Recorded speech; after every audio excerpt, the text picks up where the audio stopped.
Hi friends, మలయాళ cinema Kattalan Telugu dubbing ఈరోజు release అయింది. థియేటర్లకు వెళ్తే టికెట్లు ఎవరు తీసుకోవట్లేదని సినిమా షోలు కూడా క్యాన్సిల్ అయ్యాయి. ఈ సినిమా ఎక్కడ ఆడుతుందో ఎక్కడ జనం ఉన్నారో కనుక్కొని కాచిగూడ వెళ్ళి పద్మావతి థియేటర్లో చూసాం. ఆ సినిమా ఎలా ఉందో ఇప్పుడు చెప్తాను. పాల్ జార్జ్ దర్శకత్వం వహించిన ఈ సినిమాకి మళ్ళీ రవి బసూరే మ్యూజిక్ అందించాడు. ఇందులో ఒక ఐటమ్ సాంగ్ కూడా ఉంది. దానికి ఎవరో మ్యూజిక్ ఇచ్చారు, అది ఏమంత ఆకట్టుకోదు. రాజా రాజా అనే సాంగ్. ఈ సినిమా ఎలా ఉందో ఇప్పుడు చూద్దాం. ఈ సినిమాలో యాంటోనీ వర్గీస్ తన పేరుతోనే పాత్ర పోషించాడు. యాంటోనీ ఓ ఊరిని కాపాడడం కోసం, కార్టెల్ని జయించడం కోసం మారీ అన్నతో గొడవ పడతాడు. మారీ అన్న అంటే ఎవరు కాదు, సునీల్ అడవిలోకి వచ్చి ఆ అటవీ ప్రాంతంలోని ఏనుగులు చంపి ఆ దంతాలు ఎక్స్పోర్ట్ చేస్తూ ఉంటాడు. దాని మీదే సొమ్ము సంపాదిస్తూ ఉంటాడు. అయితే ఆ ఊరి ప్రజలను తన గుప్పిట్లో పెట్టుకొని ఆటలాడిస్తూ ఉంటాడు. యాంటోనీ వచ్చి ఆ దంతాల స్మగ్లింగ్లో భాగంగా మారీ అన్నకి ఎదురు తిరిగి ఏం చేశాడు అన్నది కదా. పుష్ప సినిమాలో ఎర్రచందనం తీసి ఏనుగు దంతం పెడితే అదే సినిమాని అటు తిప్పి ఇటు తిప్పి ఆ సినిమాలో నటించిన ఒకళ్ళిద్దరిని తీసుకొని అదే కలర్ గ్రేడింగ్తో అలాగే తీసిన సినిమా ఇది. పెద్దగా ఆకట్టుకోదు, ఒక్క సీన్ కూడా కొత్తగా ఉండదు. అన్ని బోరింగ్గా చిరాగ్గా అనిపిస్తాయి. ముఖ్యంగా అడవి ప్రాంతంలో ఏనుగులతో తీసిన సన్నివేశాలు కూడా బోర్ అనిపిస్తాయి. ఫోటోగ్రఫీ అంత గొప్పగా ఉండదు. పాత్రలు ఇష్టం వచ్చినట్టు ప్రవర్తిస్తాయి. Antony Varghese acting zero. ఒకే ఎక్స్ప్రెషన్ ఫస్ట్ నుంచి లాస్ట్ వరకు. ఒక చిన్న పాప చనిపోయినప్పుడు కూడా ఆ పాపను చూసి మొహంలో ఒక బాధ కానీ భావోద్వేగం కానీ ఏమీ కనపడవు. జగదీష్ పాత్ర పర్వాలేదు, కానీ అది ఎందుకుందో ఏం చేస్తుందో కూడా ఎవరికీ అర్థం అవ్వదు. హీరో వచ్చి ఏనుగునే మీరు లొంగ తీసుకున్న వాళ్ళు మారీ అన్న ఒక లెక్క అనగానే అందరిలో రక్తం ఉడికిపోయి ఏదో చేసేస్తారంటే ఏమీ చేయరు. అలాంటి సన్నివేశాలు ఉన్నాయి సినిమా అంతా. దర్శకుడికి కథ మీద కానీ కథనం మీద కానీ అంత అవగాహన లేకుండా తీసినట్లు ఈజీగా తెలిసిపోతుంది.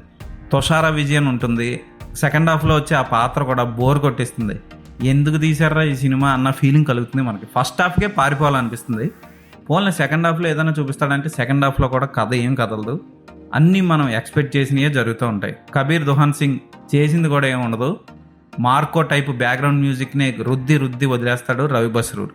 ఆ బ్యాక్గ్రౌండ్ స్కోర్లో డిస్కో సాంగుల టైప్లో వచ్చే బ్యాక్గ్రౌండ్ స్కోర్ ఉంటుంది. ఎక్కువ మలయాళ సినిమాల్లోనే ఈ టైప్ ఉంటుంది. ర్యాప్ పాడుతూ ఉంటారు ఆ పాటల్లో బ్యాక్గ్రౌండ్లో. హీరో అక్కడ చేసేది ఏముండదు. కొన్ని పాత్రలు ఎందుకు వస్తాయో ఎందుకు పోతాయో తెలియదు. సునీల్ విలనిజం వీక్ ఈ సినిమాకి నిజంగా చెప్పాలంటే. అయితే అతను ఆ పాత్రను బాగానే పోషించినా మనకి పుష్ప సినిమాలో ఆ పాత్రనే కంటిన్యూ చేసినట్లు ఫీలింగ్ కలుగుతూ ఉంటుంది మనకి. ఐటమ్ సాంగ్ చూడబుద్దేదు. అందులో ఒక ఎక్స్పోజింగ్ లేదు, ఒక మంచి ట్యూను లేదు, ఒక మంచి స్టెప్ లేదు. ఫోటోగ్రఫీ కొంతలో కొంత పర్వాలేదు. ఒక్క పాత్ర కూడా కంటిన్యూటీ ఉండదు. ఉదాహరణకి హీరో ఏనుగు దంతాలు అమ్మడం కోసం శ్రీలంక వెళ్దాం అనుకుంటాడు. ఓ బోట్ని బుక్ చేస్తాడు హీరోకి తెలిసిన అతను జగదీష్. ఆ బోట్ని బుక్ చేసిన సలీం అనేవాడు నేను నిన్ను బాగా చూసుకుంటాను మనోడే అని పడవెక్కించి తర్వాత మారీ అన్న ఫోన్ చేసి అని వేసేయమంటాడు. సడన్గా ఎలా మారిపోతారో అర్థం కాదు. అలాంటి పిచ్చిగా కంటిన్యూటీ లేకుండా ఒక క్యారెక్టర్లు ఉంటాయి ఈ సినిమాలో. ఈ సినిమా పుష్పకి 75% జెరాక్స్ అని చెప్పొచ్చు.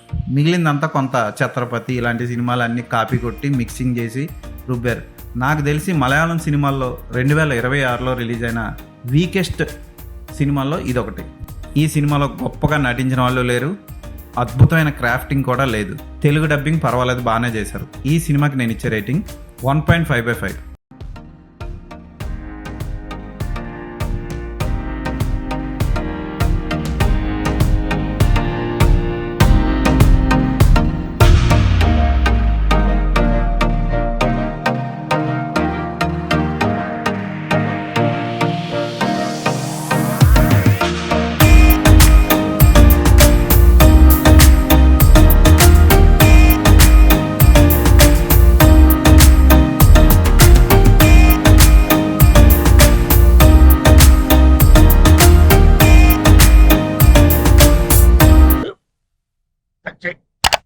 స్కూల్ బెంచ్ లాగా ఎంత గట్టిగా ఉందోరా.